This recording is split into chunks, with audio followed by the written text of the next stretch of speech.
Bon, faut que je fasse une vidéo là. Fallait que je fasse une vidéo. Vous serez jamais riche en crypto-monnaie. Jamais.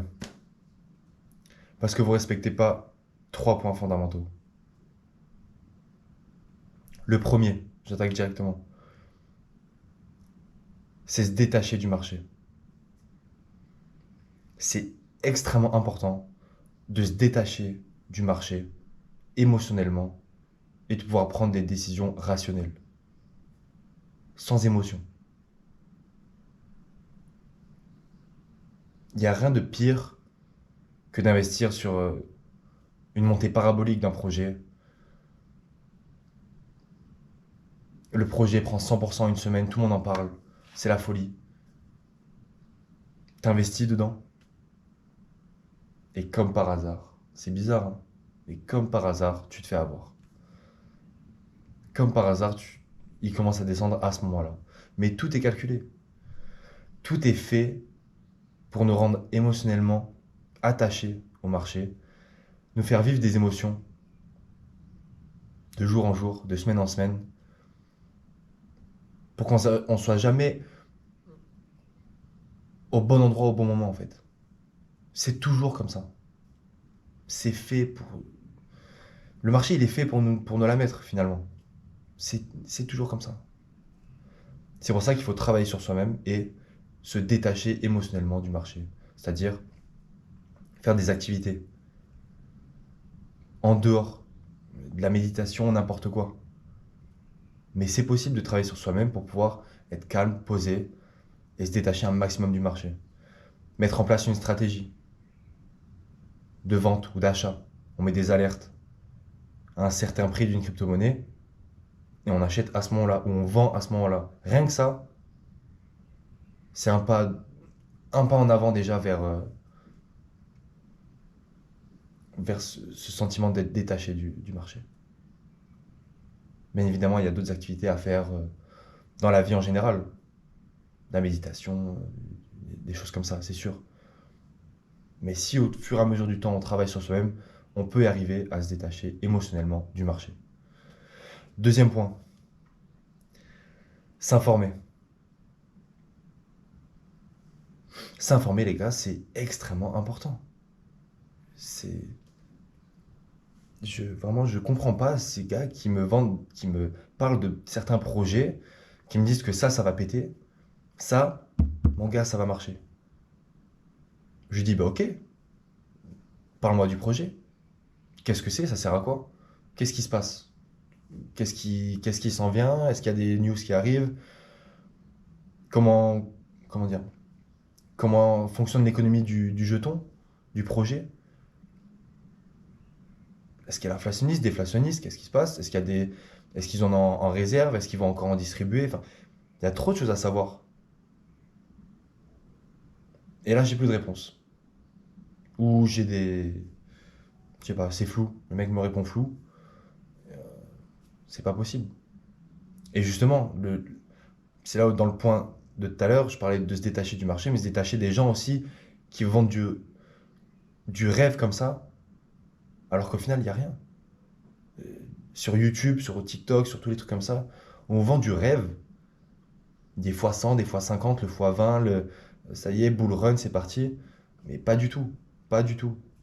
Il faut se calmer, il faut se détacher du marché et continuer à s'informer tout le temps pour savoir ce qui se passe, qu'est-ce qui s'est passé, qu'est-ce qui va se passer potentiellement, mais ce qui se passe au jour d'aujourd'hui, qu'est-ce qui est en train de se passer là? Ça va trop vite. Tout va trop vite dans le monde en général, dans la vraie vie, et encore plus dans le monde des crypto-monnaies.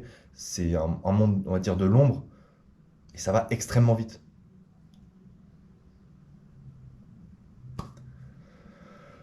Troisième point, le pilier des piliers, c'est s'organiser. Organisez-vous les mecs. Si t'as pas des tâches notées à faire pour demain, ou dans la semaine, ou dans le mois, c'est qu'il y a un problème. C'est que t'as pas envie d'avancer.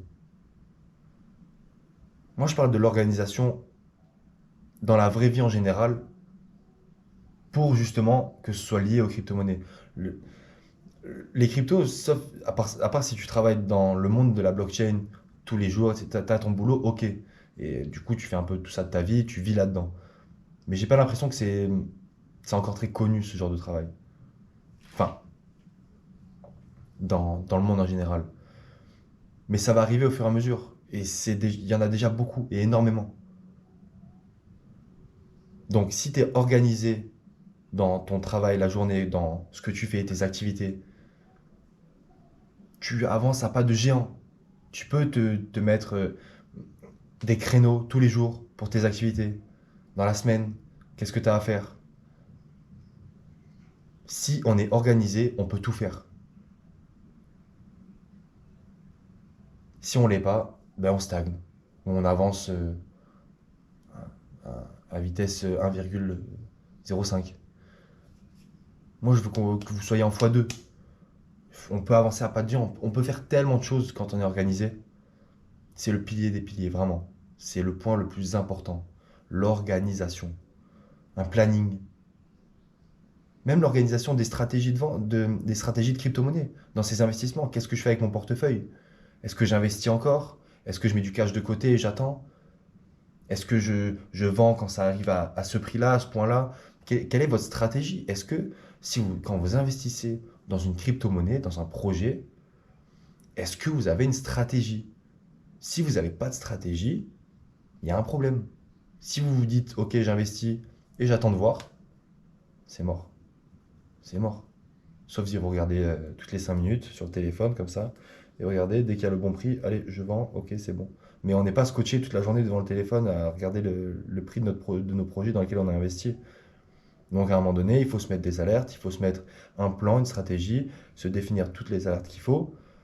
On met de côté le téléphone, on travaille sur notre business, notre activité à côté, notre boulot de la journée, etc. On va voir même notre pote, on fait ce qu'on a à faire.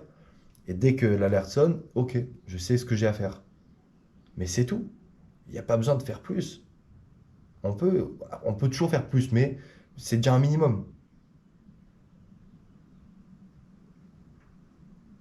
C'est vraiment ce que j'ai envie de retranscrire en fait. L'organisation,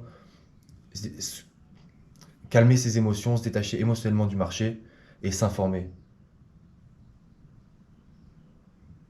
Chacun de ces points, on peut en faire une vidéo complète parce qu'il y a tellement de choses à dire et c'est tellement important à gérer.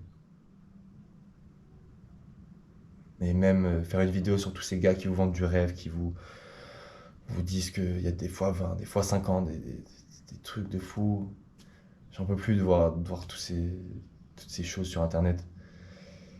On peut en prendre le nectar. Il y a quand même des choses intéressantes. C'est pour ça que je conseille souvent de regarder des vidéos en accéléré, en x1,5, même x2 pour les plus chauds.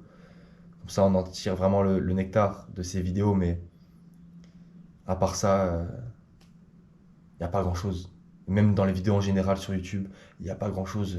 Sur 100% de la vidéo, tu vas retenir ou tu vas en prendre que entre 10 et 20%. Le reste, c'est que des animations, des trucs comme ça. Mais c'est comme ça. C'est comme ça, c'est le monde des réseaux, c'est comme ça. Voilà, c'est tout ce que j'avais à dire.